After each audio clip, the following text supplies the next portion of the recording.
hidup manusia, kita hidup dilahirkan ke dunia ini adalah untuk mencapai 4 tujuan yang namanya catur purusa arta.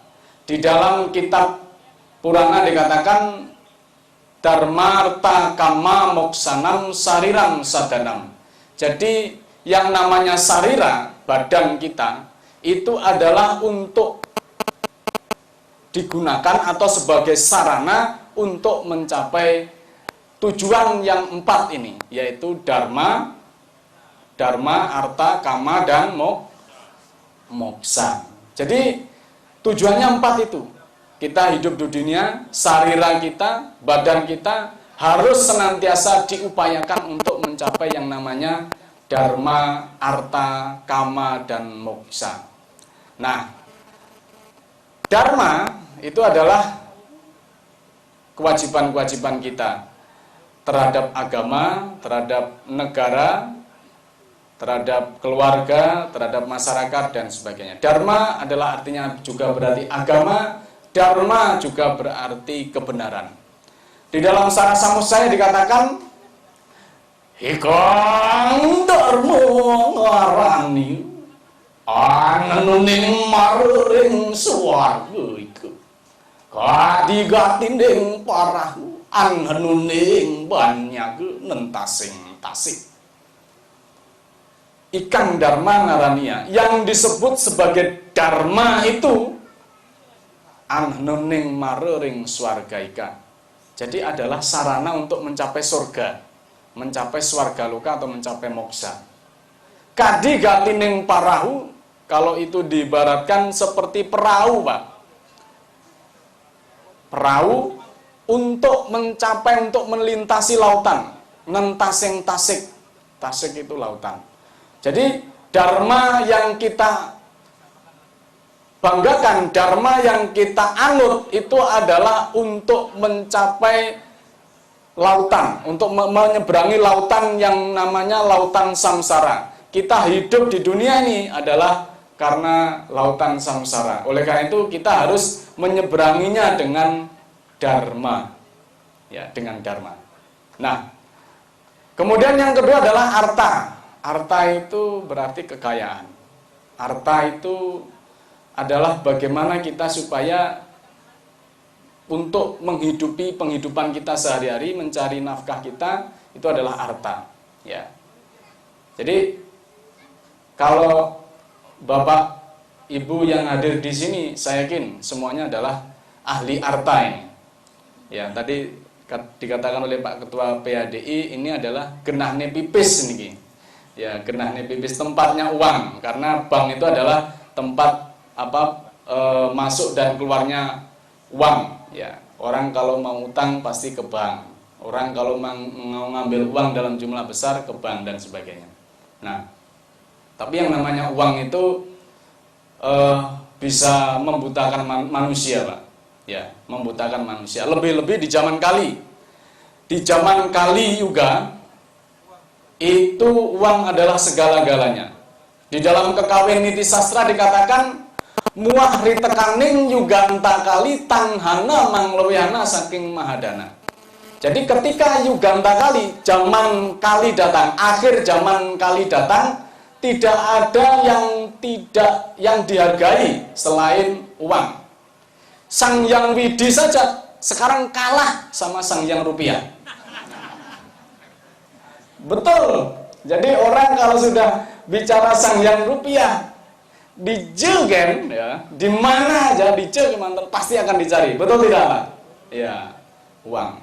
Bahkan sampai rela, ya, naik ke gunung untuk mencari batu hanya untuk dijual dengan uang. Nah, ini jadi uang adalah segala-galanya. Orang-orang sekarang kan zaman Kali Yuga, ya. Kali Yuga itu sudah uang itu menjadi raja, ya. Tetapi, Pak, Bu, uang itu bisa habis, betul? Kekayaan itu bisa habis, betul? Rumah, tanah bisa habis, betul? Yang tidak bisa habis apa? Apa? Dharma. Dharma yang kita laksanakan, dharma yang sudah kita anut itu tidak akan pernah habis, tak lengkang oleh waktu. Ya, jadi dharma yang kita laksanakan itu tidak akan pernah bisa habis. Kita berbuat dharma di dunia, ya pasti nanti kita akan mendapatkan pahalanya. Ini. Kalau kita sekarang rajin sembahyang, ngastiti bakti ke pura, ya, rajin tirtayatra, dharma yatra tadi, rajin mendengarkan dharma kita, rajin dharma santi, rajin dharma wacana, dharma tula, mengikuti dharma wacana dan dharma tula, maka saya yakin yang sudah Bapak Ibu lakukan, panjenengan lakukan ini tidak akan habis, ya, tidak akan habis. Di tempat saya ada, Bu, Pak, orang yang sembayangnya cuma 1 tahun sekali. 1 tahun sekali. Jadi pas nyepi saja. Ya, nyepi saja. Ini, nyepi saja.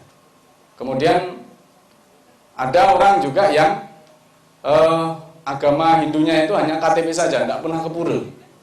Ya. Kira-kira kalau orang yang seperti ini, ya, kemungkinan besar nanti yang masuk ke surga itu KTP-nya saja. KTP-nya bisa masuk surga, tapi orangnya nggak bisa masuk surga. Karena apa? Orangnya, agamanya yang punya KTP, yang punya agama itu KTP-nya itu, bukan orangnya. Nah, kalau orang yang sembayangnya 1 tahun sekali, pas nyepi saja, kira-kira nanti, nah, mungkin dia nanti, beliau kalau sudah meninggal, nah mungkin masuk ke surganya itu ya pas hari raya nyepi toh. Sama sang yang mau dipati, man paiman bejo sinoyo situto darap sisi waru iblok iduwek. Nah, kamu karena dulu waktu di dunia itu sembahyang kamu ke pura itu hanya 1 tahun sekali. Sekarang kamu kalau pas karena hari ini hari nyepi, kamu tak masukkan ke surga dulu, taruh di surga.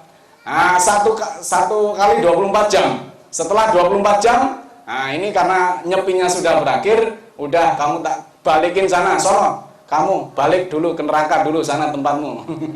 Barangkali seperti itu, Pak.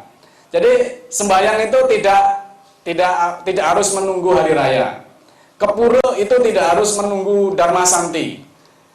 Ngastiti bakti tidak harus menunggu rainan, betul Pak nggih?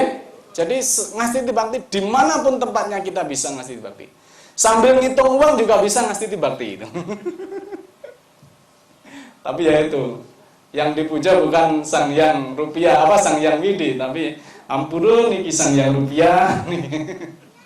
Nah itu. Jadi itu Bapak Ibu, itulah dharma yang sebenarnya. Jadi kita mencari harta pun juga harus berdasarkan pada dharma. Kalau kita tidak mencari berdasarkan pada dharma, maka karma yang akan kita tanggung nanti akan kita tuntaskan setelah pengadilan dari Sang Yang Yama Adipati. Itu. Kalau sekarang kita misalnya pas ngitung duit nasabah, kok ini uangnya kok lebih, masuk ke kantong tik, uangnya lo tiap ada uang lebih masukkan ke kantong. Nah ini kalau sekarang 50.000, 50.000, nanti setelah kita meninggal dihitung itu 50.000 berapa itu, dikalikan nanti dosa kita sampai berapa puluh kali itu. Makanya jangan sekali-sekali mendustakan pekerjaan kita. Jadi kita harus menghargai pekerjaan kita, swadharma kita, hargailah pekerjaan kita dengan profesionalisme, dengan profesional yang baik, sesuai dengan swadharma kita. Jadikanlah itu sebagai karma baik, karena dengan karma baik kita dalam setiap pekerjaan, maka saya yakin itu akan menjadi berkah tersendiri. Yang widi pasti akan memberikan anugerah yang tak terhingga banyaknya. Ini ada sebuah cerita lagi, Pak. Jadi di sebuah desa itu ada seorang tukang cukur, ya. Kemudian pada suatu saat ada seorang guru yang datang ke tukang cukur itu untuk minta dicukur. Nah, begitu sudah dicukur, ada seorang bocah lewat, ya, sebut saja bocah ini namanya Toman misalnya, Tomin lah, ya, si Tomin, Itomin ini bocahnya ini sudah kelas 6, Pak, ya, tapi dia seringkali dites sama si tukang cukur, ya. Setiap kali dites ada dikasih 2 uang, satu uangnya 500 perak, yang kedua uangnya 1.000 rupiah, 1.000 sama 500 rupiah. Nah, dia seringkali dites sama si Tomin, karena Tomin ini terkenal katanya sebagai anak yang bodoh, anak yang goblok. Karena dikasih seperti itu, dia cerita sama si guru tadi, Pak Guru, si Tomin itu loh, kalau tak kasih uang, dia selalu milih uang yang kecil, ya, uang yang kecil. Jadi pernah saya kasih 2 uang, satu 500-an, satu 1.000-an. Ternyata dia milih yang 500-an. Ah, masa, kata gurunya, yang guru yang sedang cukur itu. Kalau nggak percaya, itu lihat si Tomin. Tomin dipanggil. Min, sini Min. Nah, ini saya punya 2 uang, satunya 500 perak, satunya 1.000. Kamu pilih yang mana? Oh, dia tidak ngambil yang 1.000-an, tapi ngambil yang 500-an. Nah, itu kan Pak Guru, itu betul-betul anak bodoh itu, anak goblok itu. Masa nggak diajari angka sama bapaknya? Sama gurunya nggak diajari angka? Kira-kira kalau Bapak Ibu dikasih satu 500-an, satu 50 ribuan, pilih yang mana Bapak Ibu? Yang diambil yang mana? Yang besar apa yang kecil? Yang besar. Yang kertas apa yang logam? Yang kertas. Pasti kan ya. Tapi si Tomin enggak. Nah, dia cerita sama si gurunya seperti itu. Karena penasaran, gurunya tadi langsung ya, setelah cukur, dia sama Tomin itu ditemui Tominnya ditemui. Min, saya kok masih dalam hati saya heran. Saya masih terganjal ini hati saya, Min. Kenapa kok kamu pilih yang 500 perak, kok nggak pilih yang 1.000 rupiah? Ya, apa jawabnya si Tomin, Pak? Iya Pak Guru, soalnya kalau saya pilih yang 1.000 rupiah, nanti tidak akan dikasih lagi. Besok-besok tidak akan dikasih lagi. Makanya saya pilih yang 500. Nah sekarang, yang pinter yang mana? Anak si Tomin ini apa yang tukang cukurnya, Pak? Nah begitulah, karena si Tomin ini berpandangan bahwa orang hidup itu kalau kita mencari harta itu harus sedikit-sedikit, Pak. Ya, biasanya kalau orang nekat, Pak, orang nekat, pikirannya nekat, maka semuanya juga nekat. Mumpung sekarang itu pas ada banyak uang, megang banyak uang, ini uangnya nasabah, tak pinjam aja dulu. Akhirnya apa? Lama-kelamaan dan mumpung tidak kembali. Ya, karena apa? Kebutuhannya banyak. Ya, belum beliin BBM istri, belum pakaiannya, belum kalau sudah mau nempelin lilin ke wajah. Belum. Makanya kalau pas kena panas pasti takut dia. Amburadul. Ini jadi begitu, macam-macam. Apalagi kalau sudah istrinya itu, minta ini, minta itu, macam-macam, Pak. Pusing ini kepalaku suami. Aduh, gaji cuma 5 juta per bulan, istri minta ini. Wah, tiap tahun minta mobil baru, ganti baru dan sebagainya. Pusing. Kalau nggak korupsi, gimana lagi ya?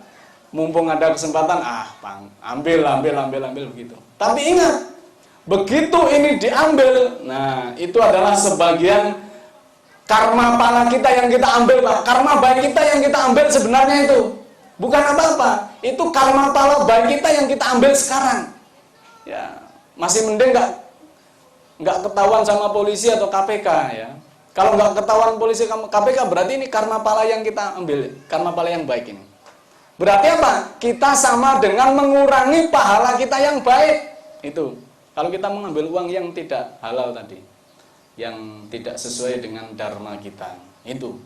Jadi berhati-hatilah kalau memegang harta. Karena harta itu bisa membutakan segalanya, termasuk mata hati kita. Nah, ini saya yakin Bapak Ibu yang ada di BMPD Lombok ini pasti ya, karena orang Hindu itu terkenal jujur-jujur, Pak. Ya, jujur. Terkenal jujur ya, apalagi kalau tidur pasti jujur itu.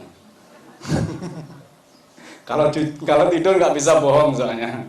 Ya, kalau orang Jawa jujur itu selonjor. Jadi jujur itu kakinya diluruskan, itu namanya jujur. Jadi kalau pas tidur mesti jujur ya, karena kakinya diluruskan. Nah, Bapak Ibu umat sedharma yang berbahagia. Jadi yang kedua harta. Kemudian yang ketiga adalah kama. Ya, kama itu keinginan. Bagaimana supaya kita membuat kama kita atau keinginan kita itu tidak melebihi dari penghasilan kita. Ya.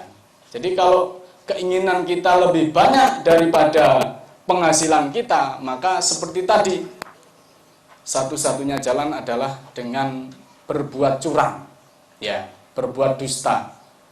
Akhirnya apa? Mencederai profesionalisme kita sebagai seorang pekerja dan sebagainya. Itu akan bertentangan dengan dharma. Ya. Kama itu kalau tidak dikendalikan itu ibarat api yang dikasih minyak. Semakin dikasih, maka apinya semakin berkobar. Semakin membesar, semakin membesar. Justru malah tidak semakin merasa puas, enggak. Tidak pernah ada kepuasan untuk orang yang punya nafsu tinggi, yang kamanya besar. Ya. Jadi kalau orang tidak bisa mengendalikan kamanya, maka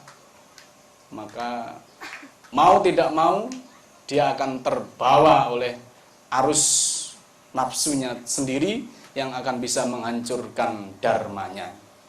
Nah, oleh karena itu, mari melalui momentum Nyepi ini kita senantiasa menjaga, mengendalikan kama kita, sehingga itu akan berbuah menjadi karma baik atau subha karma. Di dalam Sarasamuscaya sloka 80 disebutkan seperti ini, ya. Manohimulang sarwesan indriyanam prawartate subha swasta sukaryam tatsuya was titam. Manohi mulang sarwesam. Mano, manah, pikiran itu hi sesungguhnya. Sarwesam mulang, sumber dari segala indriyanam, panca indria. Jadi pikiran kita itu adalah sumber dari segala indria. Kita mau apa, mau ini, mau itu semuanya bersumber dari pikiran. Ya. Tatsoya wastitam. Ya, oleh karena itu pikiran itu harus dikendalikan. Karena pikiran itu adalah yang menjadi sumber dari karma baik dan karma buruk, subha asubha karma. Jadi pikiranlah yang harus dikendalikan. Ini. Kalau kita sebagai manusia yang hidup di dunia itu tidak bisa mengendalikan pikiran, ya jangan harap kita akan menjadi manusia dengan hidup yang tenang, hidupnya bahagia. Pasti pikirannya, karena pikirannya penuh dengan keinginan, ya pasti dan pasti hatinya tidak akan tenang. Karena kalau sampai belum dapat yang namanya itu, belum bisa beli ini itu, hatinya tidak akan tenang. Nah itu. Jadi kita harus mengendalikan pikiran dan hati kita. Ya, bagaimana caranya? Dengan ngastiti bakti sembahyang. Ya.